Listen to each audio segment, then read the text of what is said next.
मेरे बहुत बहुत प्यारे साथियों, आप सभी को डॉक्टर विजय अग्रवाल का बहुत बहुत प्यार भरा नमस्कार।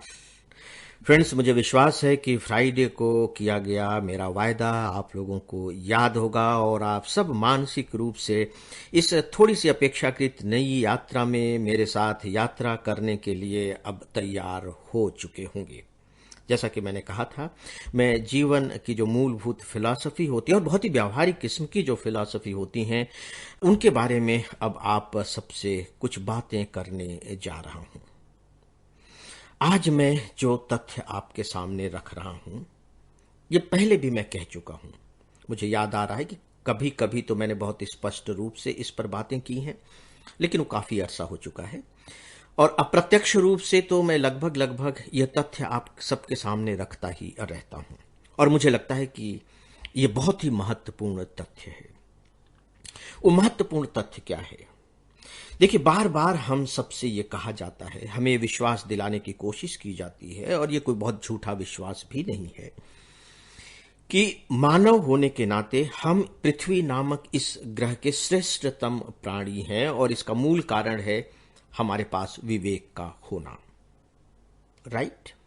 हमारे पास चूंकि विवेक है, हम सोच विचार कर सकते हैं, चीजों पर नियंत्रण कर सकते हैं, अपने ढंग से उन चीजों को बदल सकते हैं, इसलिए हम श्रेष्ठतम प्राणी हैं। दूसरा कोई भी ऐसा नहीं कर सकता। उनकी जो एक्टिविटीज हैं वो बिल्कुल सीमित हैं। प्रकृति ने उनको उतनी ही क्षमता दी हुई है कि वे अपने अस्तित्व को बचा कर रख सकें, चाहे वो फिर बड़ा से बड़ा और ताकतवर से ताकतवर जानवर क्यों न हो। इसके बारे में मुझे विस्तार से बताने की जरूरत नहीं है। लेकिन दोस्तों, इसका एक जो बहुत ही खतरनाक बिंदु है, जो मैंने महसूस किया है, महसूस अपने तई तो किया ही है, बल्कि दूसरों के साथ भी किया है, वो ये कि जब हम ये सोचने लगते हैं कि हम श्रेष्ठतम प्राणी हैं, तो हमारे मन में कहीं न कहीं यह अहम भाव पैदा हो जाता है कि यार, हम तो श्रेष्ठतम हैं, सर्वोत्तम हैं, तो हमारा कोई क्या बिगाड़ सकता है? हम जैसा चाहें वैसा कर सकते हैं। हम राजा हैं, इस प्लेनेट के हम राजा हैं।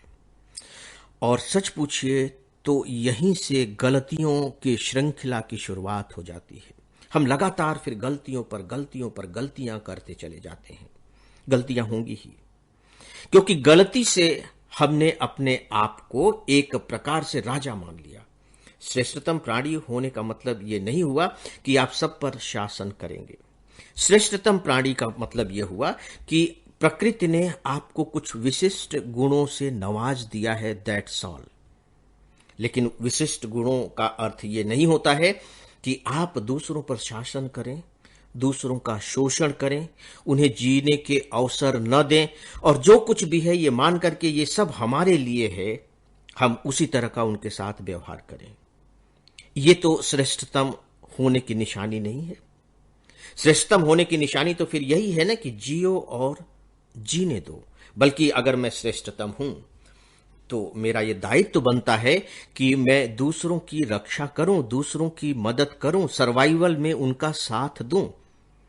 यह मेरी श्रेष्ठतम की पहचान होगी, शोषण करना नहीं। तो दोस्तों, हमें ये बात बहुत अच्छे तरीके से समझ लेना चाहिए, और अगर ये बात हम समझ लेते हैं, आत्मसात कर लेते हैं, तो जीवन के प्रति हमारी दृष्टि बदल जाती है।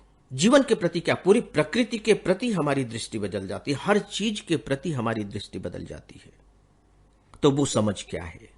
वो बहुत ही सिंपल सी समझ है, और जो सत्य भी है। और वो समझ यह है कि मैं भले ही श्रेष्ठतम हूं, लेकिन मैं इस बात को कभी न भूलूं कि मैं इस प्रकृति का ही एक हिस्सा हूं, दैट्स ऑल। ये जो पूरी की पूरी प्रकृति है, उस प्रकृति का ही मैं एक अंग हूं। यह बात अलग है कि मैं उसका सर्वोत्तम रूप हूं, वो एक अलग बात हो सकती है, लेकिन हूं मैं प्रकृति का ही एक हिस्सा। इसका मतलब यह हुआ कि ये पूरी प्रकृति जो कुछ भी है, इसके साथ जो कुछ भी जैसा हो रहा है, वैसा ही मेरे साथ भी होगा। अगर सूरज चमक रहा है, तो ऐसा नहीं कि उसका जो ताप का जो अनुभव है वो मेरे लिए नहीं होगा, मुझे वो ठंडा महसूस होगा, जबकि जो जानवर हैं उन्हें उसका ताप गर्म लगेगा।